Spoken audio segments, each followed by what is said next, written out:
There have been very few stories that have had the kind of impact that Kafka's stories have had on me, especially the story In the Penal Colony. In high school, I read Harlan Ellison's I Have No Mouth and I Must Scream. Up until a few years ago, I thought that was the most terrifying story. But then I read The Metamorphosis by Kafka, and then I read The Trial, and then I read In the Penal Colony. The Metamorphosis and The Trial are phenomenal books, and you should definitely read them. But because In the Penal Colony is a short story, it has this ability to make a lasting impact on readers in just like 30 minutes. Short stories have the ability to just focus in on one philosophical point or idea or character or even an emotion, so their impact can be much greater in a shorter period of time. Before we get into the story, I would like to give a few quick details about Kafka. Many people have at least heard of Kafka because in the United States, the Metamorphosis is often a requirement to read in high school. Kafka was born in 1883 and died at the age of 40 of tuberculosis. He was an attorney on top of being an author, and he was very focused on the criminal justice system. In the Penal Colony was written during World War I, but was published just after in 1919. And Kafka had an interesting ethnic identity, being Czech,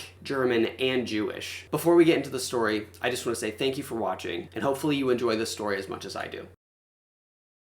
The story opens. "It's a machine like no other," said the officer to the explorer, as he surveyed the machine with a somewhat admiring look, although he was so familiar with it. The explorer seemed to have accepted merely out of courtesy when the governor had invited him to attend the execution of a soldier condemned to death for disobeying and insulting his superior. The story starts off with us being introduced to the officer and the explorer. The explorer is also referenced as being the traveler in some translations. The explorer is in this penal colony to witness an execution. We then learn that they are on an unknown tropical island surrounded by a sandy valley enclosed by these bare slopes. Then we are introduced to the third character, the condemned man. Apart from the officer and the explorer, with a condemned man, a dull-witted, wide-mouthed fellow with ungroomed hair and face, and a soldier with a heavy chain that gathered together at the small chains with which the condemned man was fettered at his wrists, ankles, and neck. The condemned man had a look of such dog-like devotion that you might picture him being allowed to run around at liberty on the slopes and returning at the beginning of the execution if you just whistled for him. So the condemned man is very devoted to his own execution. The explorer had little taste for the machine and walked back and forth behind the condemned man with an almost visible lack of concern, while the officer saw to the final preparations. Those were tasks that could really have been left to a mechanic, but the officer performed them with great enthusiasm. The officer treats the machine with extreme care, almost obsessively in like a very weird way, if you kind of get what I mean. And we're told that he is tuning up the machine for the execution. Then the explorer, who is still kind of like not really sure about what's going on, he asks the officer a question about their uniforms. "These uniforms are surely too heavy for the tropics," said the explorer, instead of inquiring about the machine as the officer had expected. "Of course," said the officer, washing the oil and grease off his hands in a bucket that stood there ready, "but they represent our homeland. But now you see this machine," he added without a pause, drying up his hands with a cloth and simultaneously pointing to the machine. Up to this point, some hand operations were still necessary. From this point on, however, the machine does all the work by itself. You see, the machine needs to keep going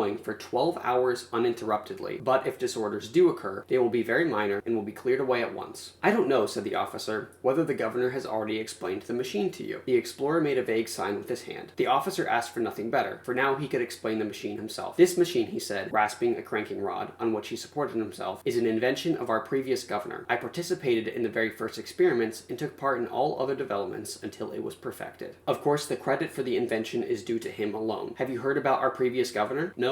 I'm not claiming too much when I say that the organization of the entire penal colony is his creation. We, his friends, already knew at the time of his death that his plan for the colony was so perfectly worked out that his successor, even if he had 1,000 new schemes in mind, wouldn't be able to change the old arrangements for many years. And our prediction came true. The new governor had to acknowledge it. Too bad you never met the previous governor." "But," the officer interrupted himself, "I'm babbling, and his machine is here before us. It consists, as you see, of 3 parts. In the course of time, each of these parts has acquired a somewhat popular nickname. The lowest part is called the bed, the highest part is called the sketcher, and in this central freely hanging part is called the harrow." So we get a quick description of what the machine looks like, but we still don't know what it does. So the previous governor is the one who designed this machine, and the officer is very fond of him. But we get the feeling that the officer doesn't like the new governor. While the officer is explaining the machine, the explorer notices that the soldier and the condemned man cannot speak French, which is the language that that the officer is speaking in. He assumes this because the soldier and the condemned man are acting very uninterested in what he's talking about. The soldier seemed to be on the same frame of mind as the explorer. He had wrapped the condemned man's chain around both wrists and was leaning on his rifle with one hand. His head was sunk on his chest and he was totally unconcerned. So then we cut back into the conversation between the officer and the explorer. "The harrow?" the explorer asked. "Yes, the harrow," said the officer. "The name fits. The needles are arranged in harrow fashion, and the whole thing is manipulated like a harrow, although it remains in one place only and works much more artistically. Anyway, you'll understand it right away. The condemned man lays here on the bed. I'm going to describe the machine first, you see, and only after that will I have the procedure itself carried out. Then you'll better be able to follow it. Besides, so then here is the bed, as I was saying. It's completely covered by a layer of absorbent cotton. You'll soon learn the purpose of that. The condemned man is placed stomach down on this cotton, naked naturally. Here are straps for his hands, here for his feet, here for his neck. Here at the head of the bed, where, as I said, the man's face lies at first, there is this little felt protection, which can easily be adjusted so it pops right into the man's mouth. Its purpose is to keep him from screaming and chewing up his tongue. Naturally, the man is forced to put the felt in his mouth, or else his neck would be broken by the neck strap. This is absorbent cotton?" the explorer asked, bending forward. "Yes, of course," said the officer with a smile. "Feel it yourself." He took the explorer's hand and ran it over the bed. "It's a specially prepared absorbent cotton. That's why it's so hard to recognize." The sketcher was installed about 6 feet above the bed. The bed and the sketcher were the same size and looked like two dark trunks for clothing. The sketcher was installed about 6 feet above the bed, and two were connected at the corners by 4 brass rods, which were practically darting rays in the sun. Between the trunks, the harrow hung freely on a steel ribbon. So after this long description of what the machine looks like, we finally get a description of its purpose. "Well, then, the man lies there," said the explorer, leaning back in his chair and crossing his legs. "Yes," said the officer, pushing his cap back a bit and drawing his hand over his hot face. "Now listen, the bed and the sketcher each has its own electric battery. The bed needs it for itself, the sketcher needs it for the harrow. As soon as the man is strapped in tight, the bed is set in motion. It vibrates in tiny, very rapid jerks sideways and up and down at the same time. You may have seen similar machines in sanatoriums, but on our bed, the movements are precisely calculated. You see, they have to be synchronized with the movements of the harrow. It is this harrow, however, that actually carries out the sentence." "What is the sentence?" the explorer asked. "You don't know that either?" said the officer in amazement, biting his lips. "Forgive me if my explanations may appear haphazard. You see, the past governor used to give the explanations, but the new governor has exempted himself from the honor of this duty." So then we get more description of how the machine works, and then we learn that the officer has the blueprints for the machine that the old governor created. "Anyway, I'm the one best capable of explaining our types of sentence, because I carry here," he tapped his breast pocket, "the designs drawn by the previous governor bearing on the matter." "Designs by the governor himself?" asked the explorer.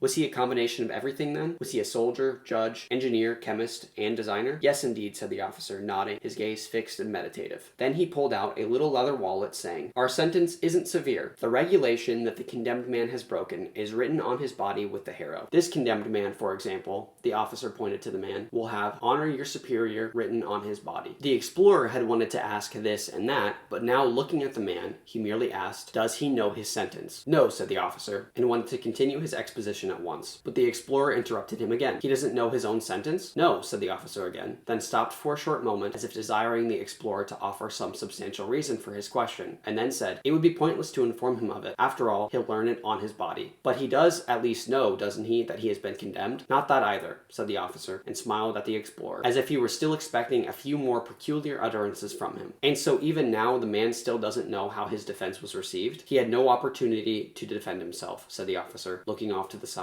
as if he were talking to himself and didn't wish to embarrass the explorer by telling him what was so obvious to himself. "But he must have had an opportunity to defend himself," said the explorer, rising from his chair. The officer went over to the explorer, locked his arm in his, pointed at the condemned man, who, now at their attention, was so clearly directed toward him. The officer also pulled the chain taut and said, "The matter as is follows. Here in the penal colony I serve as judge, despite my youth, because in all penal matters I stood side by side with the previous governor, and I also know the machine best. The principle behind my decisions is guilt is always beyond doubt. Other courts can't adhere to this principle because they consist of several judges and have even higher courts over them. That isn't the case here, or at least it wasn't under the previous governor. To be sure, the new one has already shown a desire to meddle with my court, but so far I've managed to fend him off, and I'll continue to manage it. You wanted an explanation of this case. It's just as simple as all of them. This morning a captain reported that this man, who's assigned to him as an orderly and sleeps in front of his door, slept through his tour of duty. He is obliged to get up every hour on the hour and salute in front of the captain's door. Certainly not a difficult duty, but a necessary one, since he has to stay alert as both guard and a servant. Last night, the captain wanted to verify whether his orderly was doing his duty. At the stroke of 2, he opened his door and found him curled up asleep. He went for his riding whip and struck him on the face. Instead of standing up and asking for forgiveness, the man took his master's legs, shook him, and shouted, "Hey, throw away that whip or I'll gobble you up." Those are the facts of the matter. An hour ago, the captain came to me. I wrote down his declaration and followed it up with this sentence. Then I had the man put in chains. All that was very simple. Does that now explain everything? Time is passing. The execution ought to begin now, and I'm not finished yet with the explanation of the machine. He urged the explorer to sit down again, stepped up to the machine once more, and began. As you see, the shape of the harrow corresponds to the human form. Here is the harrow for the upper part of the body. Here is the harrows for the legs. For the head, there's only this small spike. Is that clear to you? He leaned over to the explorer in a friendly way, ready to give the most comprehensive explanations. All the same, he had to tell himself that he was, after all, in a penal colony, that special regulations were required here, and that a military code had to be followed, even to extreme limits. But in addition, he placed some hope in the new governor, who obviously, if only slowly, intended to introduce a new procedure that couldn't penetrate this officer's thick head. So the condemned man is going to have his sentence written on his body, but he doesn't know the sentence, couldn't defend himself, and also doesn't even know whether or not he was condemned. The officer seems to dislike the new governor a lot, and the explorer is trying to justify everything he's seeing by saying, well, this is a penal colony. The explorer is trying to justify everything that the officer is saying by excusing the fact that they're in a penal colony. When the man is lying on the bed and the bed begins to vibrate, the harrow lowers itself onto the body. It adjusts itself in such a manner that it just barely touches the body with its sharp points. Once this adjustment is complete, this steel cable immediately stiffens into a rod, and now the machine goes into play. The uninitiated person notices no outward difference in the punishments. The harrow seems to work in a uniform way. Quivering, it jabs its points into the body, which is already shaken by the bed. Now, to allow everybody to inspect the execution of the sentence, the harrow is made of glass. Several technical difficulties had to be overcome to embed the needles in it firmly, but we succeeded after a number of experiments. We literally spared no effort, and now everyone can watch through the glass and see how the inscription on the body is done. Won't you step closer and take a look at the needles? The explorer got up slowly, went over and bent over the harrow. Here, said the officer, you see 2 types of needles in a complex arrangement. Each long one has a short one next to it. You see the long ones do the writing, and the short ones squirt water to wash away the blood and keep the lettering clear at all times. The bloody water is then channeled here into small grooves and finally runs off into this main groove, whose drain pipe leads into the pit. With one finger, the officer indicated the precise route the bloody water had to take, when in order to give the most graphic demonstration, he made the actual motion of catching it in his 2 hands at the outlet of the drain pipe. The explorer raised his head and, groping backwards with his hand, attempted to regain his chair. Then he saw, to his horror, that, like him, the condemned man had also accepted the officer's invitation to take a close look at the structure of the harrow. He had tugged the drowsy soldier forward a little by the chain, and also stooped over the glass. He could be seen searching with unsure eyes for what the 2 gentlemen had just been observing, but not succeeding for the lack of explanation. "I'm still using the previous governor's design," the officer said. "Here they are." He drew a few sheets from the leather wallet, "but unfortunately I cannot hand them to you. They're the most precious things I possess. Sit down and I'll show them to you from a distance." He showed the first sheet. "Read it," said the officer. "I can't," said the explorer. "But it's legible," said the officer. "It's very artistic," said the explorer evasively, "but I can't decipher it." "Yes," said the officer. "It isn't model calligraphy for schoolboys. One has to study it for a long time. Even you would surely recognize it finally. Naturally, it can't be any simple script, you see. It is not supposed to kill at once, but only after a period of 12 hours on the average. Turning point is calculated to occur during the 6th hour, so then there must be many, many ornaments surrounding the actual letters. The real message encircles the body only within a narrow band. The rest of the body is set aside for the decorations. Are you now able to appreciate the work of the harrow and the whole machine? Look." He leaped onto the ladder, turned a wheel, and called down, "Careful, step to one side." So the officer is trying to win the explorer over into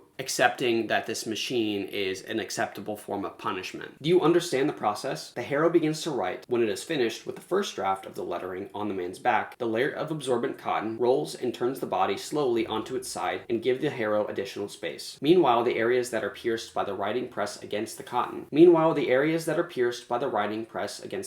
Which, thanks to its special preparation, stops the bleeding at once and clears the way for the lettering to sink in further. The prongs here at the edge of the harrow then rip rip the cotton from the wounds. The prongs here at the edge of the harrow then rip the cotton from the wounds as the body continues to turn. Fling it into the pit, and the harrow can go on working. In this way, it writes more and more deeply for 12 hours. For the first 6 hours, the condemned man lives almost as he previously did, but suffering pain. After 2 hours, the felt is removed, because the man has no more strength to scream. In this electrically heated bowl at the head end, we place hot boiled rice and milk, from which the man, if he feels like it, can take whatever he can get a hold of with his mouth. None of them passes up this opportunity. I know of none, and my experience is extensive. Only around the 6th hour does he lose his pleasure in eating. Then I generally kneel down here and observe this phenomenon. The man seldom swallows the last mouthful. He just turns it around in his mouth and spits it out into the pit. Then I have to duck, or he'll hit me in the face with it. But then, how quiet the man becomes around the 6th hour. Even the dumbest one starts to understand. It begins around the eyes. From there, it spreads out. A sight that could tempt someone to lie down alongside the man under the harrow. Nothing further happens. The man merely begins to decipher the writing. He purses his lips as if listening to something. As you've seen, it isn't easy to decipher the script with your eyes, but our man deciphers it with his wounds. True, it takes a lot of effort. He needs 6 hours to complete it. But then the harrow skewers him completely, throws him into the pit where he splashes down into the bloody water and the cotton. Then the execution is over, and we, the soldier and I, bury him. So that's rough. It's like getting a tattoo without ink and just tearing at your skin. 12 hours of needles just going in and out of your flesh, going deeper and deeper, ripping you apart just to create your sentence. And then around the 6th hour, the man becomes enlightened by this. He understands what he's done wrong, not from being able to read the words, but from being able to feel them being written. Or maybe the condemned just understand.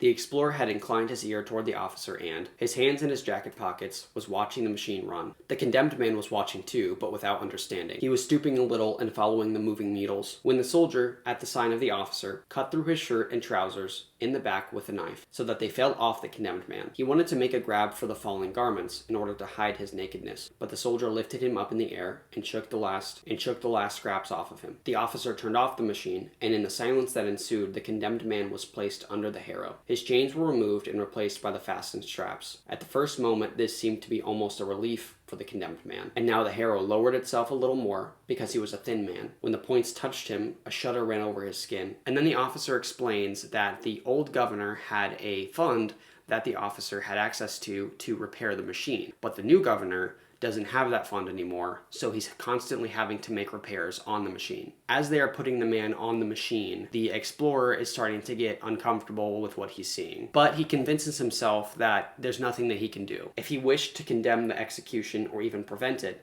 they would say to him, "You're a foreigner, keep quiet." He would have no reply to that, but would only be able to add that in this case, he didn't even understand his own motives, since he was traveling purely with the intention of seeing things, and by no means of altering other people's legal codes or the like. And then we learn of the true intention of the explorer being there. He's telling himself that he's there just to see things, but he was actually hired by the new governor to go and watch. The explorer himself had letters of recommendation from high official sources, and the fact that he had been invited to this execution even seemed to indicate that his opinion of this court was desired. Moreover, this was all the more likely since the governor, as he had now heard more than explicitly, was not partial to these proceedings and was almost hostile to the officer. At that point, the explorer heard the officer shout with rage. He had just shoved the felt rag into the condemned man's mouth, not without difficulty, when the condemned man shut his eyes with an uncontrollable urge to vomit, and vomited. Hastily, the officer pulled him up and away from the gag, trying to turn his head toward the pit. But it was too late. The filth was already running down the machine. "This is all the governor's fault," yelled the officer. So the officer is finding any way that he can to blame the new governor for how things are going poorly. He complains more about the new governor, and then tells the explorer that he's the last person that openly supports the penal colony. Although there are a group of people who are underground who secretly support it, they just won't do it openly because of the new governor. And this leads him to verbally fantasizing about the past. How different the execution was in the old times. A day before the punishment was meted out, the whole valley was already crammed with people. They all came to watch. Early in the morning, the governor would arrive with his ladies. Fanfares roused the whole encampment. In front of hundreds of eyes, all the spectators stood on their toes all the way up to the heights there. The condemned man was placed under the harrow by the governor himself. What a private soldier is allowed to do today. The chief judges, and was an honor for me. And now the execution began. At this point, many people were no longer watching, but were lying in the sand with their closed eyes. Everybody knew. Now, justice will be done. In the silence, all that could be heard was the condemned man sighing, muffled by the felt. Today, the machine no longer manages to squeeze a sigh out of the condemned man that's loud enough to be stifled by the felt. But in those days, the writing needles exuded a corrosive fluid that isn't allowed to be used anymore. And then the 6th hour would arrive. It was impossible to comply with everyone's request to watch up close. The governor, in his wisdom, ordered that the children should be considered first and foremost. Of course, thanks to my station, I was always allowed to stay right there. Often I would squat down, holding 2 small children in my arms, right and left. How we all captured the transfigured expression on the tortured face. How we held our cheeks in the glow of this finally achieved and already perishing justice. What times those were, my friend. So everybody wanted to watch this torture happen, and they would prioritize the kids watching up close, as a condemned man is being torn apart by knives and needles, waiting to watch him become enlightened. And then the officer reveals that he knows the motives of the explorer being there. And the officer acknowledges that he's not going to be able to change the explorer's opinions, but he thinks he might be able to change his actions. I was near you yesterday when the governor invited you. I heard the invitation. I know the governor. I immediately understood his purpose in inviting you. Even though his authority may be great enough for him to take steps against me, he still doesn't dare to, but instead he wishes to expose me to your opinion, that of a highly esteemed foreign visitor. He worked it out very carefully. This is your 2nd day on the island, and you didn't know the old governor and his philosophy. You are prejudiced by European points of view. Perhaps you were an opponent on principle of any kind of capital punishment, and this kind of execution by machine in particular. Furthermore, you observe that the execution is performed without the participation of the public, in a dismal atmosphere on a machine that is already somewhat damaged. Now, taking all this together, thinks the governor, wouldn't it be quite possible for you to consider my procedure incorrect? And if you consider it incorrect, I'm still stating the governor's train of thought, you won't keep silent about it, because you must surely trust your tried and true convictions. I was overjoyed when I heard that you were to attend the execution alone. That order of the governor's was directed against me, but now I'm turning it around in my favor, undistracted by false insinuations and contemptuous glances, which couldn't have been avoided if more people had participated in the execution. You've listened to my explanations, and you have seen the machine, and you are now about to view the execution. Certainly your opinion has been formed. If some small uncertainties still persist, the sight of the execution will remove them. And now I request of you, help me in my dealings with the governor. The explorer wouldn't let him continue. How could I, he exclaimed. It's altogether impossible. I can't help you any more than I can harm you. Yes, you can, said the officer. With some alarm, the explorer saw that the officer was clenching his fists. Yes, you can, the officer repeated, even more urgently. I have a plan that can't fail. You think your influence isn't enough. I know that it is enough. So the officer continues to try to win over the explorer, so the explorer will tell the new governor that the executions are necessary. And after a few pages of dialogue between the officer and the explorer finally tells the officer that he will not be swayed and will not vouch for the officer to the governor. So the procedure didn't win you over, the officer said to himself, and smiled, the way an old man smiles at a child's silliness while pursuing his own real thoughts behind that smile. Well then, it's time, he finally said, and looked at the explorer with bright eyes that communicated some invitation. Time for what? Asked the explorer uneasily. He received no reply. You're free, the officer said to the condemned man in the man's language. At first the man didn't believe it. Well, you're free, said the officer. For the first time, the condemned man's face showed real signs of life. The officer then removes the condemned man from the machine and starts taking off his own clothes. Despite the obvious haste with which he took off his jacket and then stripped completely, he nevertheless handled each garment very carefully. He even expressly ran his fingers over the silver braid on his jacket and shook the tassel back into place. It seemed inconsistent with this care, however, that, as soon as he was through handling a garment, he immediately threw it into the pile with an angry jerk. Now he stood there naked. The explorer bit his lips and said nothing, but of course he knew what was going to happen, but he had no right to prevent the officer from doing anything he wanted. If the procedure to which the officer was devoted was really so close to being abolished, possibly as a result of the intervention of the explorer, which the latter, for his part, felt obligated to go ahead with, then the officer was now acting perfectly correctly. In his place, the explorer would have acted no differently. The officer had turned toward the machine. It had been clear even earlier that he understood the machine intimately. Now it was absolutely astounding how he manipulated it and how it obeyed him. He merely brought his hand close to the harrow, and it rose and sank several times until reaching the proper position for receiving him. He merely clutched the bed by the edge, and it already began to vibrate. The felt gag moved toward his mouth. It was evident that the officer didn't really want to use it, but his hesitation only lasted a moment. He gave in right away, and closed his mouth around it. Everything was ready, only the straps still hung down along the sides, but they were obviously unnecessary. The officer didn't need to be buckled in. So the officer tunes the machine again, and this time has it set to write the words, "Be just." The officer then gets on the machine, and it's running fine for a short while, but then it starts breaking down. The explorer, on the other hand, was uneasy. The machine was obviously falling apart. The quietness of the operation was deceptive. He felt that he now had to do something for the officer, who could no longer take care of himself. But while the following of the cogwheels had monopolized his entire attention, he had neglected to observe the rest of the machine. Now, however, he had a new, even worse surprise. The harrow wasn't writing, it was merely stabbing. The bed wasn't turning the body over, but merely lifting it, quivering, into the needles. The explorer wanted to intervene and possibly bring the whole thing to a standstill. This was no torture, such as the officer wished to achieve. This was outright murder. He extended his hands, but at that moment the harrow was already lifting itself to the side with a skewered body, as it usually did, only in the 12th hour. The blood was flowing in 100 streams, not mixed with water. The little water pipes had failed to work this time as well. Now the final failure took place. The body didn't come loose from the long needles. It poured out its blood, but hung over the pit without falling. The harrow was already prepared to return to its former position, but, as if it had noticed of its own accord that it was still not yet free from its burden, it remained above the pit. "Why don't you help?" shouted the explorer to the soldier and the condemned man, seizing the officer's feet himself. But now those two couldn't make up their minds to come. The condemned man actually turned away. The explorer had to go up to them and forcibly hustle them over to the officer's head. In doing so, he saw the face of the corpse, almost against his will. It was as if he had been in life. No sign of the promised redemption could be discovered. What all the others had found in this machine, the officers did not find. His lips were tightly compressed. His eyes were open and had a living expression. His gaze was one of calm conviction. His forehead was pierced by the point of the big iron spike. So the officer is dead. Immediately following this, the soldier, condemned man, and explorer go to the local tea house. "The old governor is buried here," said the soldier. The priests refused to allow him to be placed in a cemetery. For a while, people were undecided about where to bury him. Finally, they buried him here. I'm sure the officer didn't tell you anything about that, because he was naturally more ashamed of that than anything else. He even tried a few times to dig the old man out at night, but he was always chased away. "Where is the grave?" asked the explorer, who couldn't believe the soldier. At once both of them, the soldier and the condemned man, ran ahead of him and with outstretched hands indicated a spot where they claimed the grave was located. So in the tea house, they go to a table, and underneath the table is a tombstone. It bore an inscription in very small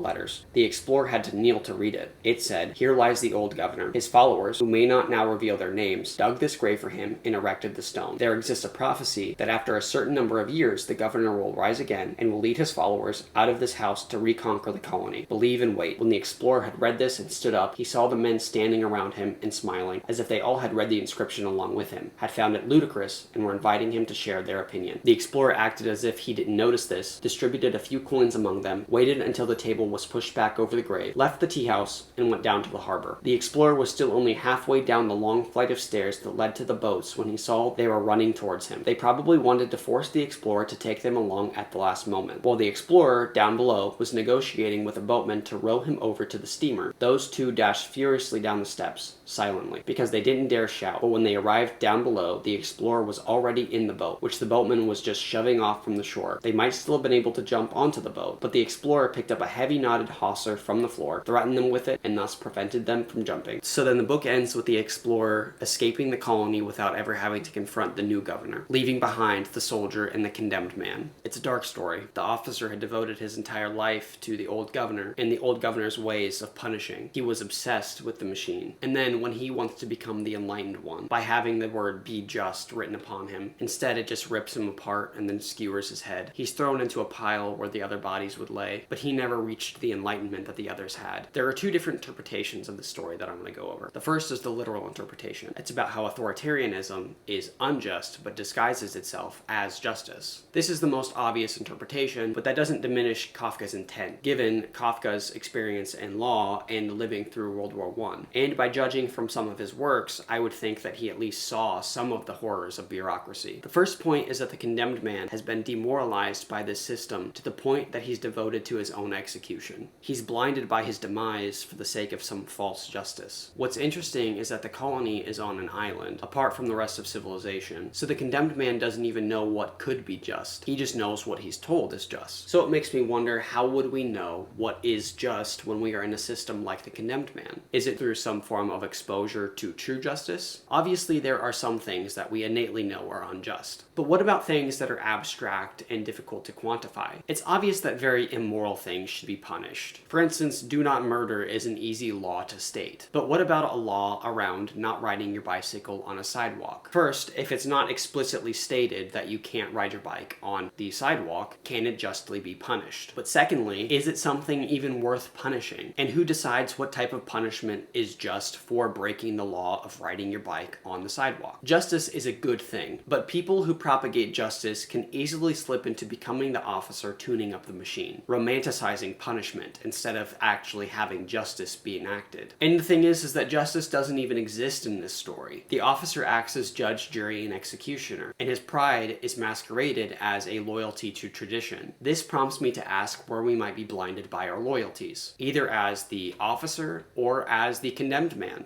We may end up propagating justice to the point that we punish people who are undeserving. Or maybe we are the condemned man, or we're the condemned man and don't recognize when injustice is being done to us because we're devoted to a culture of having false justice. So the loyalty that you have ends up being for the sake of the greater good or the tradition itself. Never a loyalty for true justice. Both the officer and the condemned man think they're self-sacrificing. But when do we confuse self-sacrifice with just allowing suffering or abuse, and then treat it as justice for the sake of a greater system? For instance, sacrificing time for money is easy because there are direct and tangible consequences if you don't have money to feed your family. But justice is difficult to enforce and is very abstract. There are specific crimes that can have many different consequences determined by things like the perpetrator, external influences, and even environment. So there's not a direct path between a crime and its punishment. I recently heard that some Jehovah's Witnesses are required to evangelize door to door for a set time each month, like an hour or something. I don't know how true this is, but they do believe that evangelism is a mandate, so this works as an example.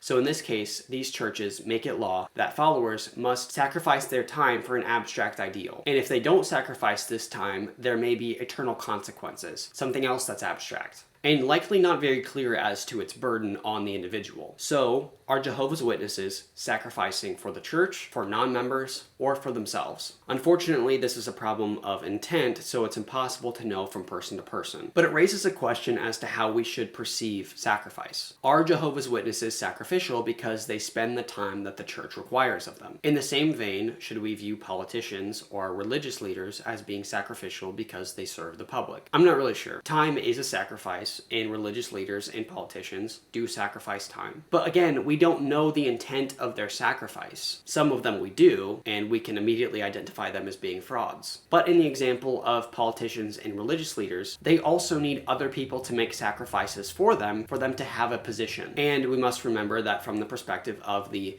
people below the politician or the religious leader, they also are making a sacrifice of time and support. The condemned man fully submitting to the philosophy of the officer is a sacrifice. The condemned man supporting the philosophy of the officer is much like minorities or religious groups who support a politician or religious leader, who often claim that they will bring some form of enlightenment to their in-group, if only the people below them make some sort of sacrifice, like endorsement or proselytization or even financial support. I'm not really certain that you can make self-sacrifices to the government or an NGO or a church. Troops on the beaches of Normandy, like my great-grandfather, sacrificed either their lives or their limbs or their minds for the sake of stopping a genocide and supporting democracy. Two ideals that have very tangible consequences. Unfortunately, I think that we have lost the stakes for what a sacrifice means. And that's part of what this story is about. Neither the officer or the condemned man understand what sacrifice is. The officer believes that it's an ideal enacted through justice, and the condemned man believes it's supporting the greater good through some form of enlightenment. Then I question, when is sacrifice actually just done in pride? If a sacrifice is done to make one look sacrificial, then it's obviously done in pride. It just becomes a utilitarian means of signaling piety. When religious leaders or politicians sacrifice their time, are they doing it because they actually want to help out the greater good? Or are they doing it to become enlightened or be seen closer to the old governor, the old ways of doing things, tradition, whatever? But on the other hand, the explorer avoided sacrifice at all. He could have tried to stop the officer, he could have run away and got help, and at the end he could have gone to the new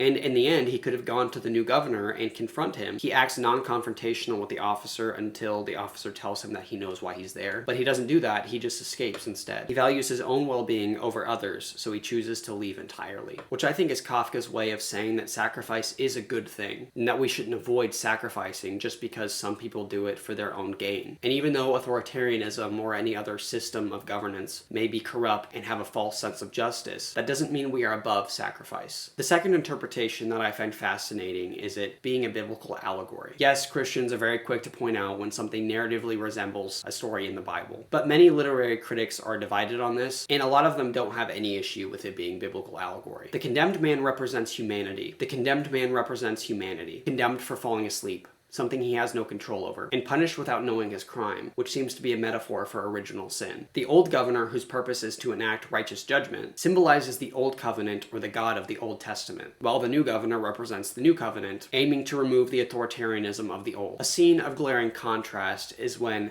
the officer has the explorer run his hand over the bed, soft, white, pure cotton, especially after knowing that men were murdered, being carved up by needles and knives on this bed, which is like the men becoming purified by their sacrifice. The problem is that the new governor lacks the support or the understanding to remove the effects of the old. So he has a foreign explorer exposed to the horrors. If we start to follow this to its narrative conclusion, the explorer could represent someone like Mary, the mother of Jesus, or somebody who creates the necessary preconditions for Christ's sacrifice. Christ, in this interpretation, being the officer, whose dedication to the old governor or the old covenant is demonstrated by his willingness to take the place of the condemned man and die for the machine, all the while destroying it. The condemned men have their sentence written on them perfectly, but when the officer is subjected to the machine, it just tears him apart. The knives stab him and the needles tear into his skin. To me, this seems like an abstract representation of the officer taking upon all of the sentences at once. It tearing him apart is like all of the written crimes being placed upon him at once, similar to Christ taking the sins of the world. The method of carving one's sins into their skin reminds me of Inglourious Bastards. Spoilers ahead. When the bastards carve swastikas into the various Nazis' foreheads, it's as though it's an equalizer of their sin, because their sin then becomes inescapable. It's a just punishment for their years of terrorizing Europe. The Jew hunter Hans Landa helped kill Hitler and various Nazi officials, and he was forgiven by the Allies for his heroism in ending the war. But Aldo Rain won't allow him to escape his past, so then they carve a swastika into his head. The condemned man, on the other hand,